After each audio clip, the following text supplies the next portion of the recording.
Hopefully, I'll be fine this time. The phone's charging over there, so basically, man, I'm trying to find a frequency of this coil. And what I'm doing is I'm pumping a pulse width modulation to choose the frequency of my primary via an ESP32,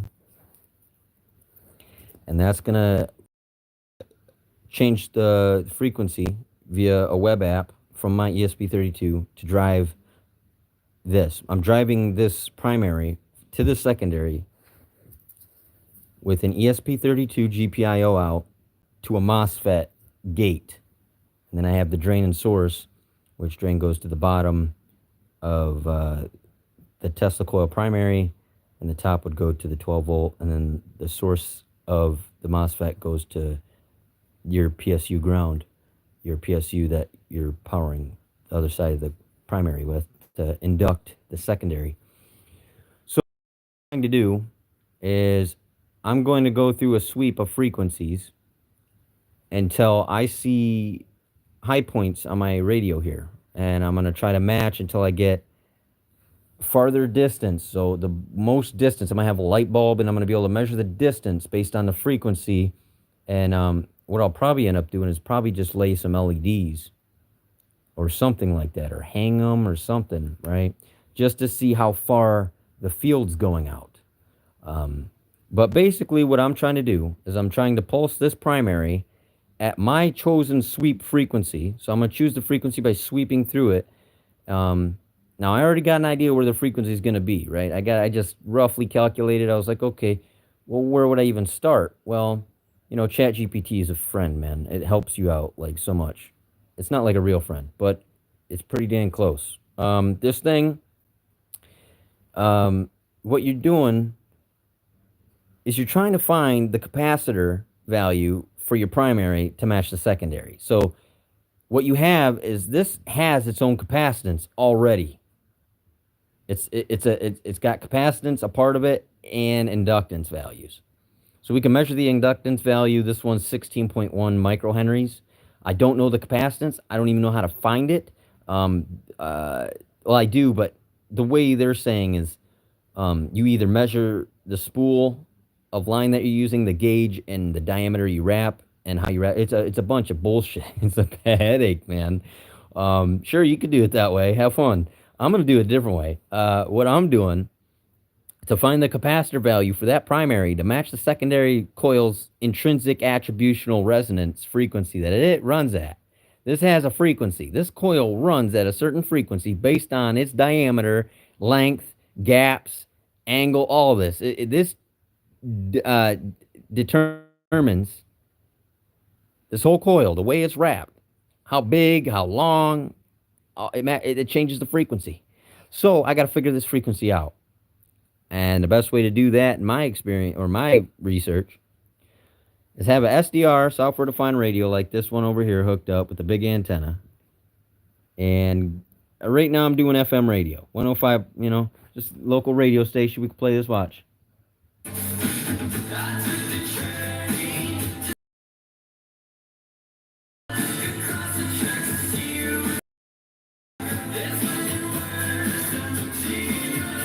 Okay, that, right? I got a recorder down here. There's a record button right there. Right? I record this. It's pirate radio, pirate FM radio music. Anyway, that's not what I'm doing. I just did that for a visual to show that there's interference from the FM radio station right there. If I pick it up, I can pick it up. But if I'm out of tune, right, nothing. That's what we're getting. Just bullshit. Just like this Tesla coil. When it's not tuned, yeah, you don't want that. You don't even want this. I can kind of hear the music, right? You don't want that. That's not tuned. You need it tuned. You need it right there. So, now that we get the tuning idea, I need to, this is frequencies, right? We got, a frequency band here. This is FM. I'm not working at the FM. I'm working in kilohertz. This is megahertz. Way higher this is. I need lower. I need kilohertz. This is a kilohertz and frequency coil. So I'm going to be in about 300 to 500 kilohertz range probably. And that's where I'm going to start scanning. And once I start scanning for this, right, it's a 24-inch, 3.5-inch diameter 1 inch, 2 inch, 3 inch, 4 inch gaps, 3 inch wraps. So it's 16.1 microhenries. I don't know the capacitance, but I'm going to find the frequency. Okay, I'm going to find the frequency doing this, right? We're going to pulse that primary with a MOSFET, and we're going to drive it with an ESP32, and we're going to, on our computer, probably not, probably on our phone, we're going to sweep while we look at the computer. We're going to sweep from our phone the frequencies. We could even automate it, just let it auto sweep. Whoops. I did not mean to full screen. One of these F buttons did that. I don't know what the fuck I did. Anyway, not a big deal. Let's focus. So I got the 16.1 microhenries on here. The primary's got a 0.05 microhenry reading, I believe, I recall. I can always read it again with an LCR meter. Finding your microhenries is easy, dude. Okay? And if you know the frequency you're shooting for, finding the capacitance is easy too. But to find the frequency of the intrinsic attribute of this coil, just the frequency, what this operates at, this coil in specific, is an interesting way. It's interesting. It's quite an interesting path. Like, I've heard of LC tanks, and I've, worked with them a little bit. I just didn't comprehend what it was. So let me break it down real quick. So maybe this heals the brain of someone stressed and trying to figure this out like I did. An LC circuit is different from the frequency of your secondary. Like, so what I mean, your primary coil, you add a capacitor to tune the primary coil to match the frequency of the secondary. So the frequency of the secondary, we're going to find by sweeping the primary without a capacitor. We're just going to sweep it with different pulses, different frequencies. And once we see a spike, that's the frequency. So once we find that frequency, we can go, okay, this is the frequency. It's for simplicity's sake. This is not going to be accurate. Let's just say 1 kilohertz. So let's say we read 1 kilohertz makes this spike the best. So we got a best spikes on this. We got spikes at 1 kilohertz. So now what I want to do is, I know this spike is 1 kilohertz. That's what I want. This is the resonant frequency. So say this is 1 kilohertz frequency resonating now. What I want to do is, I want that primary coil. Doesn't matter how many wraps I got on that sucker. It could be 2, 3, 4, 5. It just changes the inductance. That doesn't matter. What matters is the inductance and the capacitor value total. It doesn't matter if you wrap this 5, 10. That does not matter. What matters is the combination of how much you wrap that with the capacitance you build. Like, you could go make a jelly roll capacitor, a sandwich capacitor. Really easy. You get some plastic, aluminum foil, plastic, aluminum foil. Then you just roll it. Yeah, you had terminals, right? You had a terminal, a lead on each aluminum foil piece, right? You use copper tape or hot glue or super glue. You just make sure that line's connected to that aluminum foil when you pack it down and make your jelly roll capacitor or sandwich capacitor. Now you got a capacitor. And you can even use ChatGPT to figure out the equation and write it down in your journal. You could do it offline even. But ChatGPT, right now, you could just ask it like, yo, ChatGPT, what is, sorry, I'm overloading myself, man. Where was I? Shit. Basically, shit. I got so much going on in my head. I gotta go, man. I got work, but where was I? I want that capacitor, right? So say this is 0.05 microhenries. And this frequency is 1 kilohertz. I need to figure out how to get 1 kilohertz from this 0.05 microhenry. So there's an equation for that. It's real simple. You just plug and play, buddy. It's literally plug and play, It's simple. You figure out the peak via a software-defined radio. These are cheap. That's like a $30 thing, man. I got that antenna off of AliExpress for like $3, man. Like, this is not expensive. The computer was. But, you could do this on an Android. It's not going to be as efficient. That's why I got this down here. But you could literally buy one of these RTL SDR dongles for less than $30. You can read a whole range of frequencies. You can't write to them, right? That you can get in trouble for doing that. That's why they don't necessarily have that. But it's a reader. It reads the frequencies, which is all I need. I don't need no hack RF1 or nothing like that, or even Lime, or what else. I just need to read this signal. So once I get into the band, I find the peak. Say it's 1 kilohertz. That's the secondary. So the secondary is 1 kilohertz intrinsic coil value. That's the coil's value. That's without the LC tank. That's just the coil. The coil itself.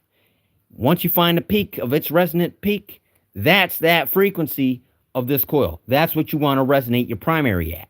Now, if we look at that primary, it's so small, that yellow wire, you can barely even see it. Granted, I have it electrical taped at the bottom. It's only like 3 or 4 wraps. So how am I going to get 4 wraps of this little primary testicle to match this big honking secondary, right? That's the question. That's what you're trying to find out. That's the capacitor value. So we know this is 1 kilohertz. 1 kilohertz equals 1 over the square root of 2 pi times the square root. Did I say it wrong? Its frequency equals 1 divided by 2 pi to the square root of L times C. Okay, L and C is your induction and your capacitance, your microhenries and your farads. So once you got your secondary frequency, you're going to say, okay, I'm going to input that into the equation for my LC circuit, that frequency for that. So the LC circuit frequency equation, you're going to put the frequency of this coil in for the F. Once you find the peak, that's 1 kilohertz. Now that we got the secondary frequency we're shooting for on the primary,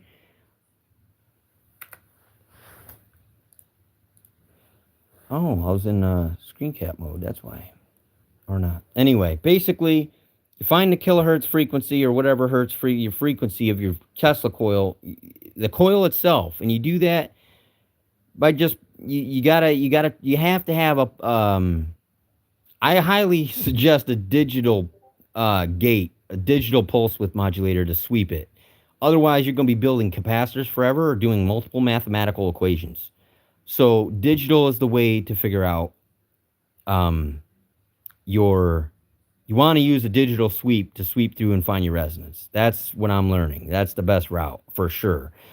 I've listened to some Eric Dollard, and he's more of an analog guy. He doesn't like digital very much. But there's benefits and takeaways from each, okay? Your analog's more natural. It's like your heartbeat. It's like it's organic. Digital's more artificial. You can still mimic the heartbeat, but it's not going to be as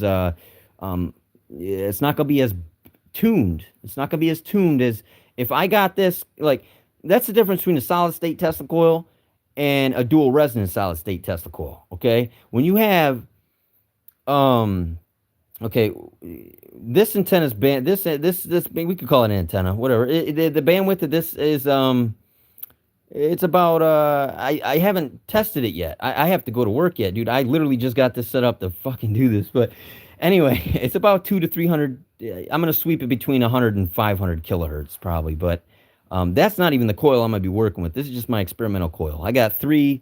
Look, man. Look. Check this out. These are my real Tesla coils, okay? These are the ones I'm using for my projects when it comes to it. They're all the same, mapped out, matched Fibonacci sequence. 4.5 inch diameter, 24 inches tall. Big honkers, bro. They ain't playing. Look at my hand, right? These are huge, dude. I actually wrapped, it took me about 4 to 5 hours to wrap one of these. By hand. I don't have, no setup jig shit. Nah, it was by hand, 4 to 5 hours each. So it's like about 15 hours worth of work, at least, for these 3. Now, that's just those. I'm not even using it. We got this over here, right? I was using ZVS drivers. I have, like, this already works. Okay? I could plug this in right now. And I can go on, and it boots up, and this boots right up. I could literally plug this in right now.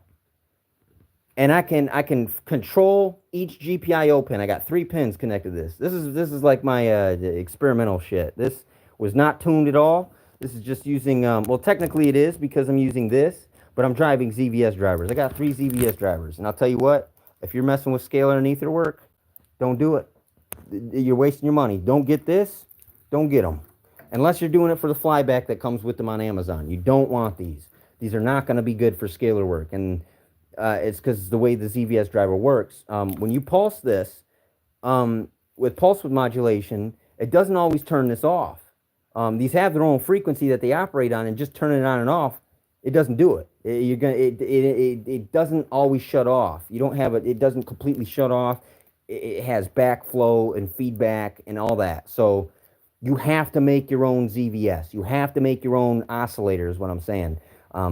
You can use these. I was, but they were just for experimental purposes. This runs these. I already have it set up. It already works. I can literally control each one at their own pulse width modulation, their own duty cycle, their own frequency individually. I can shut one off, leave the others on. I can flip the phase rotation of one. You know, I can do anything I want with these.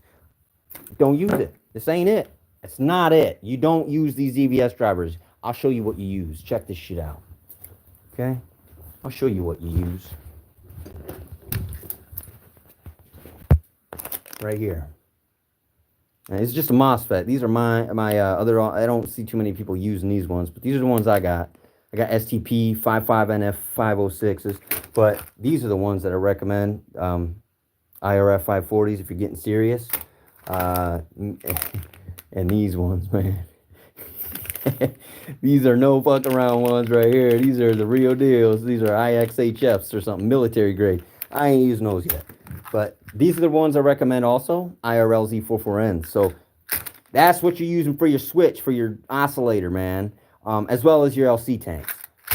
This is it, right? There's other ones out there. You don't have to get these 2 MOSFETs or 3 or 4, whatever MOSFETs you plan on using. I'm just experimenting. And 10K resistors for the gate to source. You want a 10K resistor on your gate to source. That prevents a floating voltage, so you don't get accidental GPIO setting your MOSFET off and shit.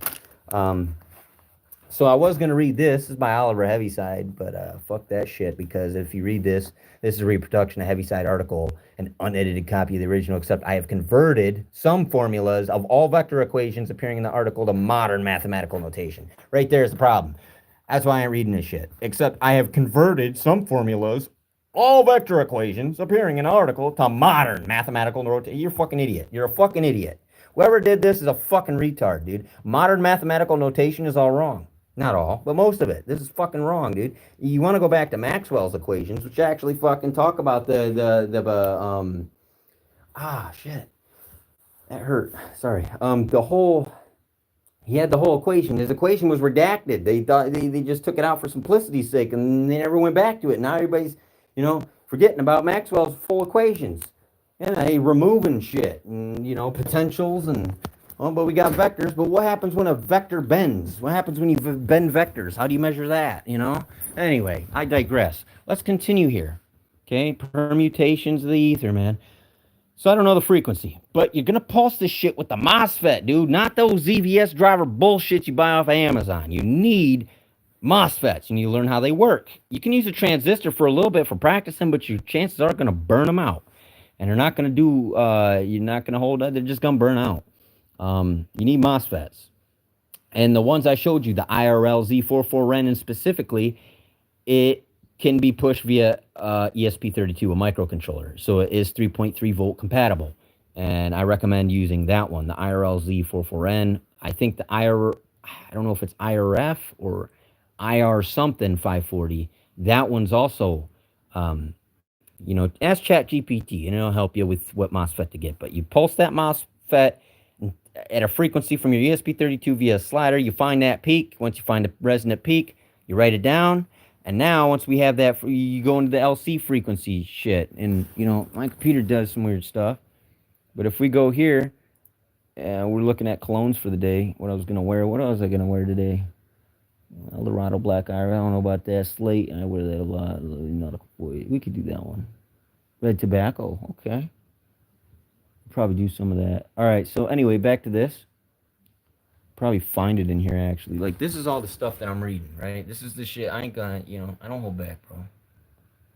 Mi casa, su casa. I'm gonna die anyway, dude. But I'm gonna live on, you know what I mean? So I'm gonna share it with y'all. Oh, this is just freaking debugging. Me trying to figure this shit out. This ain't it. I'm giving you secrets right now. This is all the shit I had to figure out, dude. I'm giving it to you. Fucking silver platter, bro. That's something else. Right here. Right here. So you're sweeping. You can use LED flash, like I was saying. So you're finding your secondary resonance based on SDR spike, corona, sound, LED flash. The more max it is, the better the resonant frequency, right? So you find that. Now you build your LC tank to match that frequency. So now that we got the secondary frequency, you got C. Right, let's look at this, bro. That's the equation right there. That's your equation. That's where you simply put in your inductance. There's your inductance right there. The L, that's your microhenries. The F, that's your frequency. That's all you got to put in. That's the equation. That's all you got to do. So we got 1 kilohertz frequency and 0.05 microhenries for that primary down there. It's that. That's it.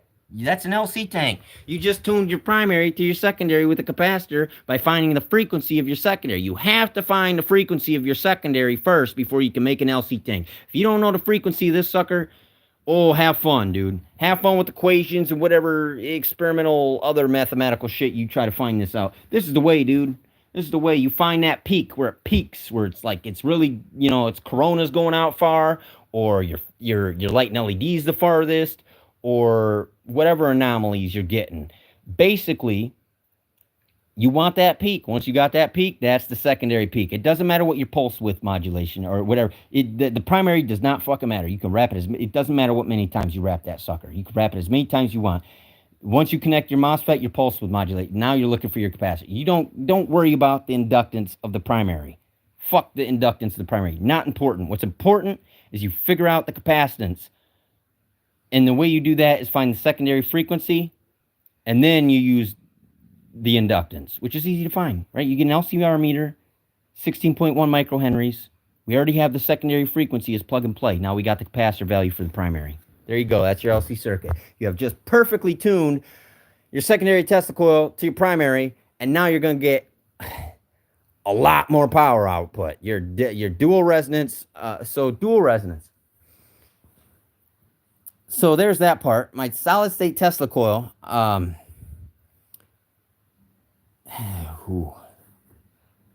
I have a full H bridge.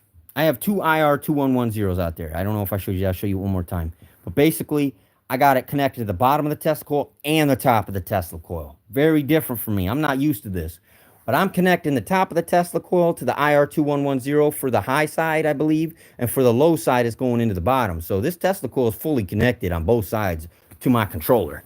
And that's supposed to give me dual resonant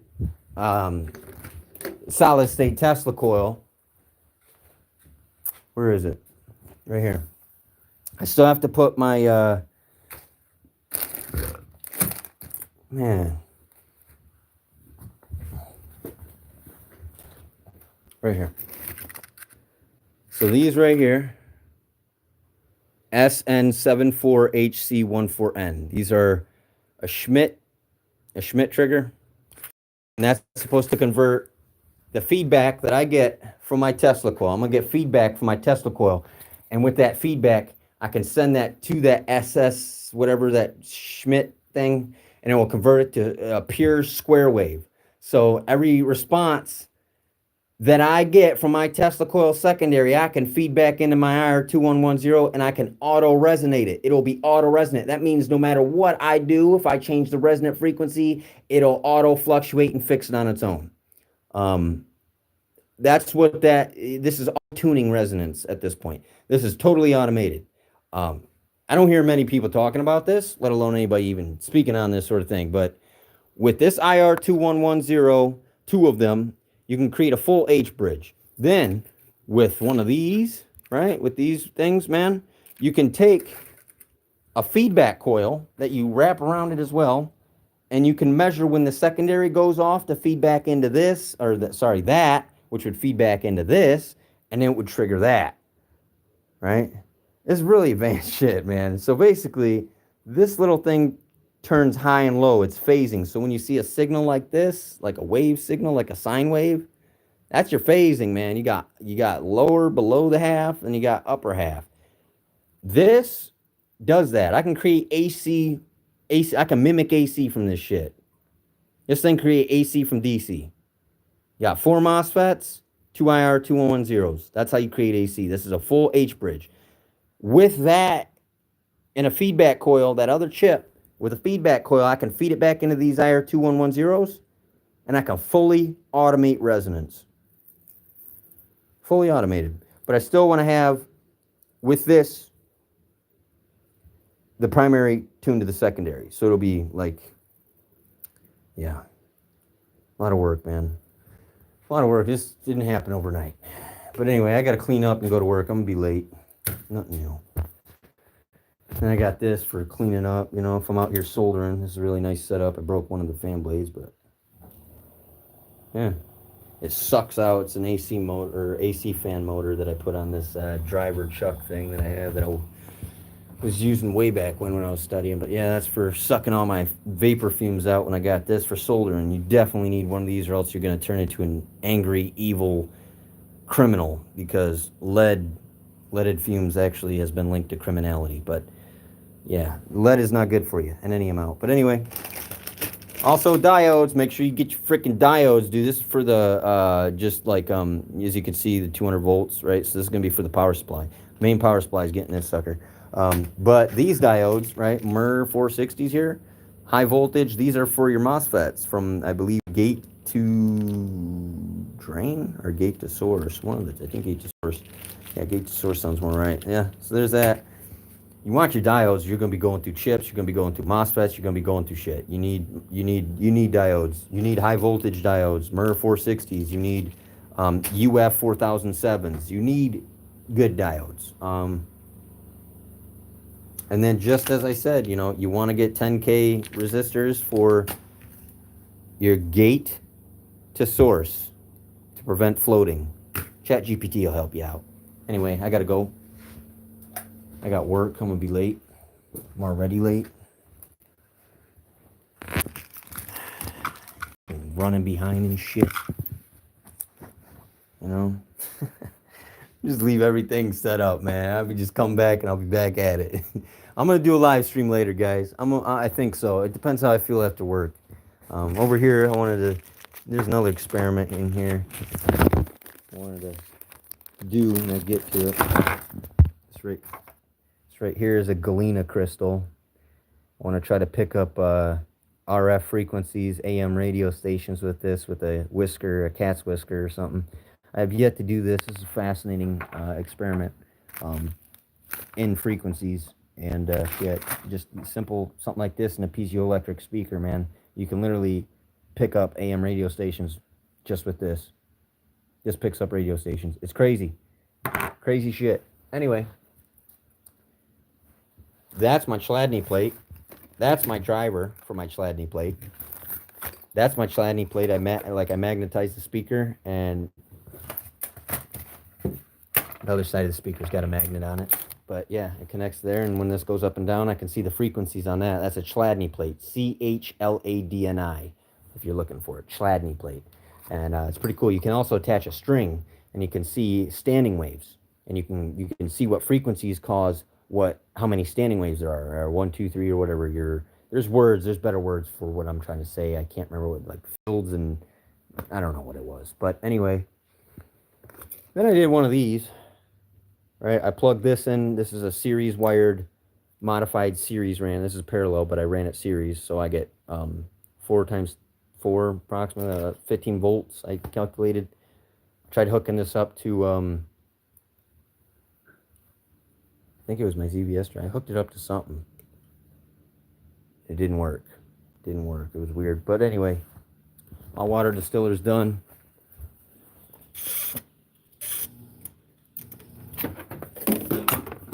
Alright. Got water I gotta do when I get back. But yeah, man, I'll probably be back on later working with this shit. I got cameras and microphones. I'll probably get OBS working. I'll probably do it all from my computer. Fucking mess, dude. I don't even, just, all day, bro. Alright, I'll be back later. Adios, y'all.